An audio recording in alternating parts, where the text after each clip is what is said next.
자, 37번 단어부터 시작해 보도록 할게요. 첫 번째, compare, 네, 뭐 이건 비교하다는 뜻이고요. 첫 번째 문장은 없고요. 두 번째, probability, 아이고, 요새 참 이게 이렇게 해야겠다, 안 되겠다. probability, probable이 뭐예요? 아마도란 뜻이잖아요. 그래서 probability가 돼서 가능성이자 확률의 뜻이 됩니다. 가능성이자 확률. 두 번째 specific, 구체적이라는 뜻이 되겠고요. specific,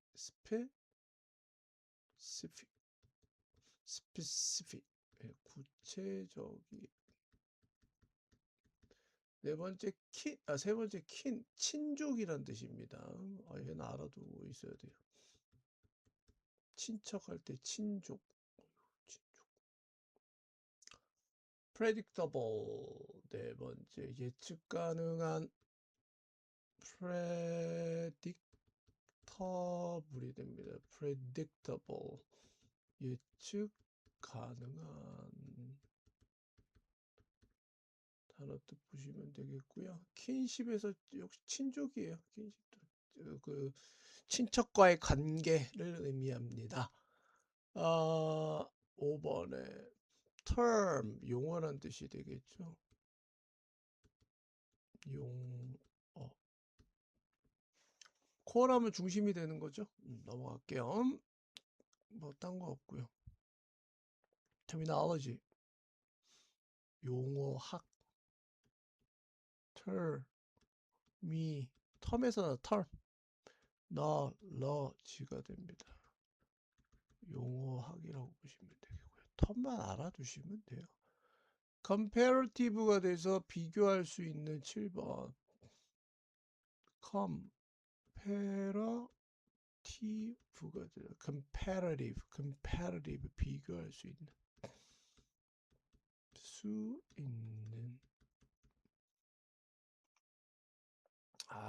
typological이 돼서 유형의 뭐 이런 뜻이 돼요. 비교 유형적 연구가 돼요. 말 정말 어렵다. 그죠? 우리는 그래서 넘어갑니다. 대조적이란 뜻이죠. by contrast 알아두시면 되겠고요. 단어가 어려운데? modify, 수정하다. 8번에 modify, 수정하다, 고치다, 변형시키다, 이런 뜻입니다. 유용하게 밑에 있네요. 또 typological. 자, 여기까지 보시면 되겠습니다. 단어가 좀 어려워요. 그래서 2분 30초 시간 정해서 지금 바로 외우십니다. 지금 바로 스탑을 눌러주시면서 단어를 외웁니다. 정리 마무리해 주시고요. 첫 번째 문장 해석해서 직독식해 하고 선생님 수업을 들어. 첫 번째 문장에서 키워드를 맞춰봐. 그리고 A, B, C를 맞춰도 돼. 그러면 맞추기가 좀 쉽잖아요. 순서는 로직이 아니라고 제가 말씀드렸습니다. 자, 첫 번째 문장 해석하고 키워드 잡고 어떻게 문제 풀어가나 한번 알아보도록 할게요. 만약에 여기서부터 이제 부사절이 시작이잖아. 그럼 키워드가 여기서 나오겠지. 만약에 네가 예정이라면, 비교할 예정이라면 언어를, 그것은 돕는다. 시작하는 것을 돕죠. 뭘 가지고? 어떤 것을 가지고 네가 자신 있어야 해. 네가 발견할 수 있어. 모든 언어에서. 네가 키워드는 언어를 비교하고자 한다면 뭐를 발견하면 돼? 모든 언어에서 네가 발견해. 네가 자신감 있게 네가 발견할 수 있는 어떤 것을 가지고 시작하면 되죠. 그런데 A번에는 하나의 특정한 친족 관계에 대한 가능성? 이게 갑자기 나올 일은 없는 것 같죠? 그렇죠? A번은 갑자기 친족 관계에 대한 게 나오기는 만무하죠. 내가 어떤 언어를 비교하고 싶으면 모든 언어에서 나오는 단어를 비교하는 얘기인데요. 만약에 우리가 더한다면 다른 가족 관계들을 이러한 카테고리 안쪽으로 더한다면 이러한 카테고리가 의미하는 게 위에서 미안해요. 여기 테이크 가져가라 얘를 신호나 단어를 엄마와 아빠에 대한 이거는 공통적이잖아. 이거 올 랭귀지잖아. 이 단어를 예로 취해보래요. 그럼 갑자기 친족 관계가 나오죠. 어떤 특정 친족 관계가 어떤 징표를 가지고 있다라는 뭐 이건 아니겠고요. B번에서는 여기서는 또 10번은 바이 컨트리스트가 대조적인 거잖아. 그럼 앞에 거랑 비교를 해야 되는데 비교할 건 없죠. 그래서 B로 가셔야 돼요. 갑자기 비교할 일은 없잖아요.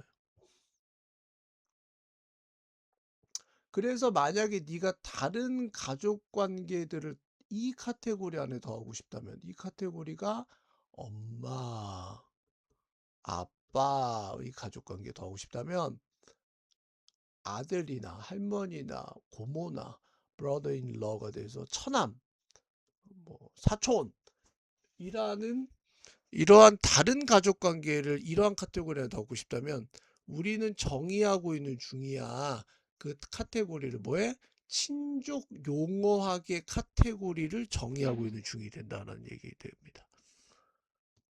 어렵네. 그지? 우리가 다른 가족 관계를 만약에 더하고 싶으면 이거는 어떤 카테고리 안으로 정의하게 되냐면요. 친족 용어학이라는 것 쪽으로 더하고 있는 중. 이런 카테고리가 새롭게 생성된다는 얘기죠.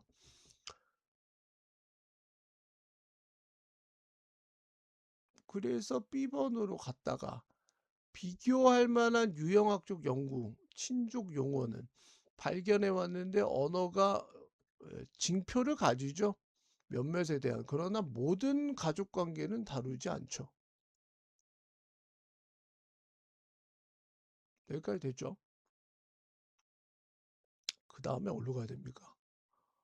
대조적으로 덜 중심화된 카테고리 구성원들에 대한 용어는 자주 만들어지는데 어디로부터? 중심이 되는 용어로부터 만들어지죠. 엄마, 아빠에 대한 중심적인 단어가 나오잖아요. 이렇게 나올래? 아니면 A번에 가서 어떤 특정한 친족 관계가 어떤 징표를 가진 다라는 가능성은 예측 가능하죠. 어디 기반을 두고 다른 친족 용어들의 기반을 두고 예측 가능하게 됩니다. 예를 들면 모든 언어가 코어 세트를 가지죠. 그러니까 중심이 되는 친족 용어를 가지죠. 엄마와 아빠 같은. 얘 좀 어렵다. 그 다음에 C로 가야 될 것 같은데 대조적으로 덜 중심화된 범주화 그 구성원들에 대한 용어는 자주 만들어지는데 중심이 되는 용어로부터 만들어진다. 얘는 맞추기가 힘들 것 같은데. 정답은 일단 무조건 B를 먼저 가셔야 되겠고요. 그 다음 맨 마지막 문장 다시 봐야 돼요. 비교할 수 있는 유형학적 연구는 됐고 이건 하나도 안 중요하고 친족 용어학에 대한 거는 뭘 발견하냐면 언어가 어떤 상징을 가지고 징표를 가지는데 모든 구성원들은 아니지만 몇몇에 대한 구성원을 가져. 그리고 특정 친족 관계가 예측 가능하다라는 가능성은 어디에 기반을 둔다? 다른 친족 용어에 기반을 두게 된다라고 얘기를 합니다. 그래서 대조적으로가 나오면 될 것 같은데요. BAC로 가셔야 될 것 같아요. 로직 그려봐야 돼요. 이거 난해합니다. 저랑 로직으로 한번 해볼게요. 무슨 말인지 모르죠. 네, 저도 모릅니다. 갑니다. 언어를 비교하고 싶습니다. 그러면 뭘 가지고 시작해야 되냐면 모든 언어에서 네가 발견할 수 있는 어떤 것을 잡아내야 됩니다. 네가 자신할 수 있는. 그러면 왼쪽은 compare language를 하고 싶습니다. 언어를 비교하고자 한다면 모든 언어에서 공통적으로 나오는 놈들을 언어를 비교하면 되겠죠? 그래서 그 단어가 사인이나 혹은 단어가 될 수 있는데 이게 엄마와 아빠의 단어가 되면 됩니다. 이게 mother과 father이 됩니다. 그리고 갑자기 친족이 나올 수는 없어요. 그래서 만약에 우리가 더한다면 다른 가족 관계를 이러한 카테고리 안에 더한다면 아들과 엄마와 제가 아까 말씀드렸죠. 이런 거를 더하고 싶다면 우리는 정의하고 있는 중인데 그 카테고리를 친족 용어의 카테고리 안으로 정의하게 됩니다. 내가 여기다가 비교하고 싶어. 다른 가족 구성원들. other family relationship을 만들고 싶으면 얘가 바로 뭐가 되냐면 얘가 친족 관계의 킨십 터미널로지가 나오게 됩니다. 터미널로지가 됩니다. 그러니까 모든 언어에서 나오는 게 내가 언어를 비교하고 싶어. 이 언어가 다른 가족 구성원들을 비교하고 싶으면 여기서는 이제 어떤 개념이 나오냐면 모든 언어 중에서도 친족 관계에 관련한 용어학이 나오게 됩니다. 이렇게 비교할 수 있는 유형적 연구는 친족 용어에 발견해 왔는데 어떤 것을 언어들이 레이블 어떤 상징을 가지고 있습니다. 몇몇에 대해서는 상징을 가지는데 모든 가족 관계가 아닙니다. 대신에 몇몇한테만 가지게 됩니다. 그래서 킨십 터미널로지란 거는요. 모든 구성원들은 아니고 not all family가 됩니다. 이렇게 되겠죠. 모든 구성원들은 아닙니다. 내가 친족과에 관련한 용어를 따지면 뭐 조부모, 뭐 시아버지의 뭐 아버지 뭐 이렇게 나오면 이게 모든 가족 구성원들에서 그거를 표시할 수는 없습니다. 그걸 레이블할 수는 없습니다. 표시할 수는 없습니다. 그리고 그 가능성은 얘가 주어가 되게 되겠죠. 얘가 동사죠. 특정 친족 관계가 징표를 가졌다라는 가능성은 예측 가능한데 어디에 근거를 주고 다른 친족 용어들 그 언어에서 쓰이는 다른 친족 용어들의 기반을 두고 예측 가능하게 됩니다. 내가 어떤 특정한 스페시픽한 친족 관계를 얘기하고 싶으면요. 얘를 어디에서 찾아봐야 된다? 다른 친족 용어에서 어, 찾아볼 수가 있게 됩니다. 이 말이 위에서 보듯이 내가 모든 다른 가족 구성원들 관계를 얘기하고 싶어. 그러면 이게 친족 용어라는 단어의 카테고리로 분류시켜서 알아봐야 되는데 이 친족 용어는 모든 가족을 포함하지 않아. 그래서 특정 친척 관계를 내가 얘기하고 싶으면 이거는 또 다른 친족 용어를 찾아봐야지 그거하고 매칭이 될 수 있다는 뜻이야. 그래서 예를 들면 모든 언어는 중심이 되는 부분의 친족 용어를 가지고 있어.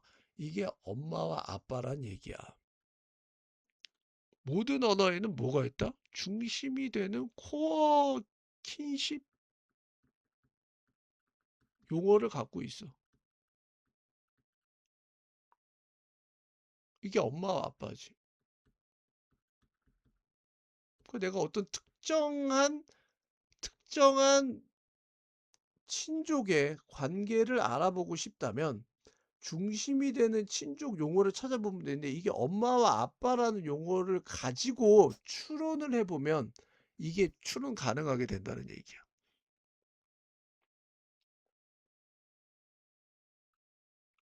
여기까지 됐죠. 10월에 대조적으로 용어들은 덜 중심화된 카테고리 구성원들을 위한 용어는 그러니까 중심화된 카테고리에 해당하는 이 구성원들에 대한 용어는 자주 지어지는데 코어 텀 중심이 되는 용어로부터 만들어질 수가 있어. 내가 좀 덜 중심적이야. less central 카테고리 멤버들에 대한 얘기를 하고 싶으면 얘도 어디서부터 찾아봐야 되냐면 core terms부터 찾으면 돼. 이게 마더인로가 장모님이거든. 엄마인데 법에 있는 엄마야. 스텝파더, 의붓아버지거든. 한 단계 나가서 아빠야. 직접적인 아빠가 아니라. 그러니까 여기도 역시 엄마와 아빠가 언급이 되죠. 코어 텀으로부터 덜 중심화된 구성화된 구성원들? 나랑 친족 관계가 아니란 말이야. 친족 관계. 엄마 아빠를 중심으로 우리가 있잖아. 근데 여기가 아니라 내가 결혼하게 되면 완전히 나랑 다른 세상에 있는 사람들이 나랑 결혼하게 되는 거거든. 그럼 이 사람들도 표현하려면 이 사람들이란 표현을 뭐라고 표현해야 된다? 중심이 되는 요 엄마 아빠에 대한 기반을 두고 덜 중심화된 카테고리 멤버는 이게 장모님이나 장인어른이나 이런 뭐 의붓아버지 나 원래 상관 1도 없었던 피도 한 방울도 안 섞였던 사람들을 얘기하고 싶을 때도 내가 원래 중심이 됐던 용어를 사용하게 된다고. 만약에 우리가 비교한다면 언어를 세상을 가로질러서 우리는 물을 수 있어. 무슨 친족 관계가 일반적으로 표현이 되는지 뭘 가지고 코어 중심이 되는 용어학을 가지고 그리고 무슨 관계가 표현되는지 수정함으로써 그 중심이 되는 용어학을 수정함으로써 가능해진다고. 도대체 내가 전 세계로 이렇게 뻗쳐나가면 이 사람의 왜냐면 이 둘이 결혼하면 또 아들을 낳고 또 이 사람이 아들을 낳으면 이 사람이 또 이주를 가 미국을 가고 외국 사람하고 또 결혼해. 이런 모든 전 세계에 통틀어서 과연 누구하고 킨십 릴레이션십이 있나요를 물어보면 이것도 역시 뭐한다? 중심이 되는 코어 터미널러지에 의해서 설명이 가능하다고요. 그 다음에 얘를 약간의 수정 과정을 통해서도 왜냐면 지금 선생님이 얘기했다시피 친족이란 거는 피를 섞였다가 전혀 안 섞인 사람이 또 만나서 다시 족보가 나왔다가 그럼 이 족보가 어떻게 돼요? 중심이 되는 용어학에서 다 나오게 파생되는 거잖아요. 이게 파생이 되고 파생이 되고 파생이 되고 파생이 되는 거잖아요. 그러니까 역시 중심이 되는 용어학에서 우리가 모든 것들을 표현할 수 있다라고 보면 되는 거예요. 아, 이거를 고등학교 2학년 때 용어학에 대한 이 족보를 통한 용어학을 설명하려고 하니 참 뭐 난감하죠. 그러나 갑니다. 내가 언어를 비교하고자 하면 모든 단어에 나오는 엄마와 아빠와 같은 모든 공통적인 단어를 사용해서 언어를 비교할 수가 있는데 가령 예를 들면 뭐 히브리어, 영어, 프랑스어, 스페니쉬, 포르투기시 이런 것들을 언어를 비교하고 싶으면 모든 언어에서 나오는 핵심 엄마와 아빠 같은 단어를 통해서 서로 비교를 할 수가 있어.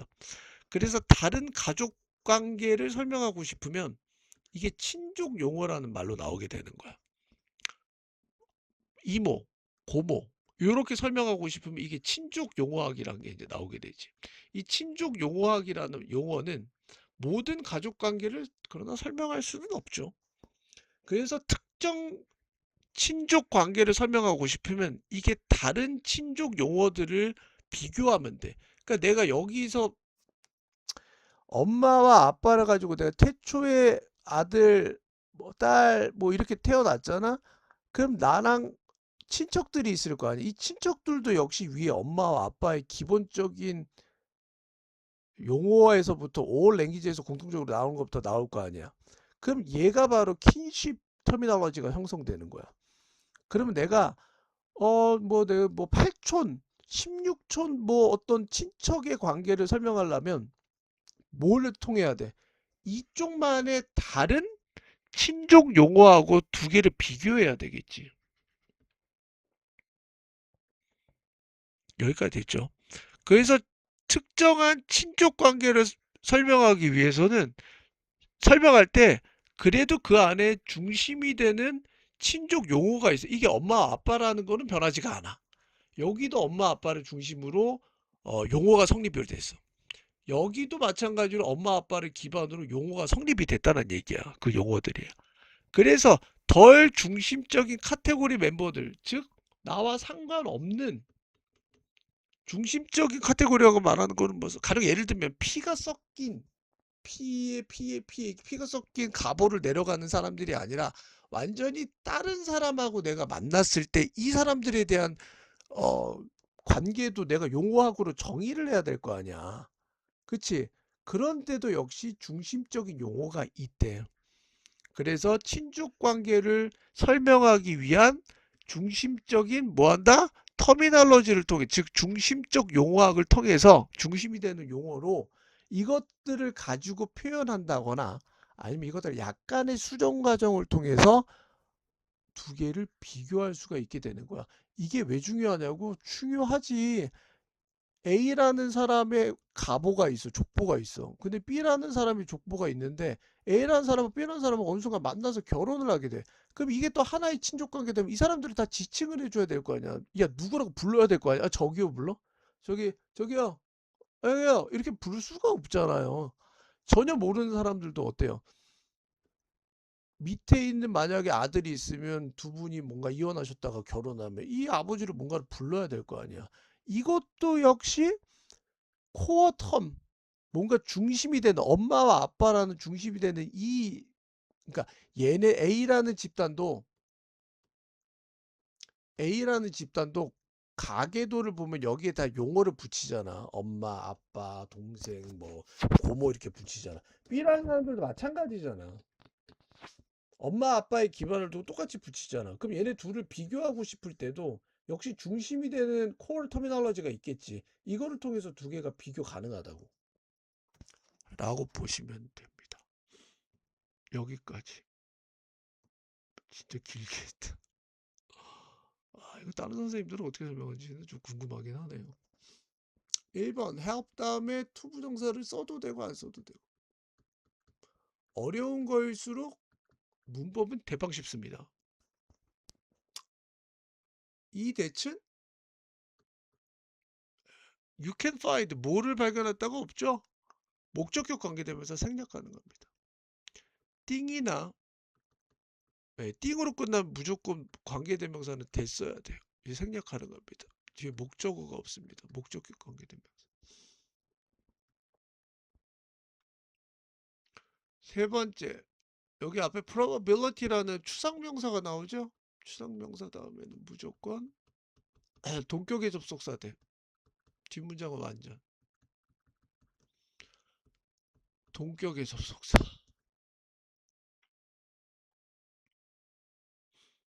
넘어갑니다. 얘는 말이 너무 어려워서. add A to B 더하는데 A를 B 쪽에다 더해야 되겠죠. 딴 거는 없어요. 넘어갈게요.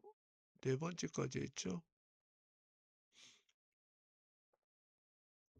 이게 덜 중심화된 카테고리 구성원이네. 레스 기억해 주세요. 덜.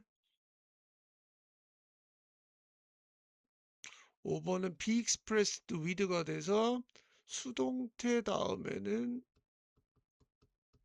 표현이 되는 거죠. 뭐를 가지고 전치사 플러스 명사가 나오게 됩니다. 코어 터미널로지를 가지고 해야 되는 거고요. 무슨 관계가 표현되는지 6번 의문사 플러스 무슨 관계가 주어가 되면서 의주동이 나오죠. 간접 문문. 문법적인 건 중요한 거 없고요. 여기서는 킨십 터미널로지는 친족 관계를 설명하는 용어학도 역시 어디서부터 중심이 되는 터미널로지로부터 비교 가능하다.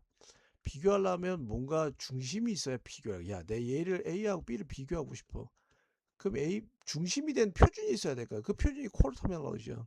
엄마와 아빠 같은 모든 언어에다 엄마 아빠가 무조건 끼어들게 되는 거야. 여기까지.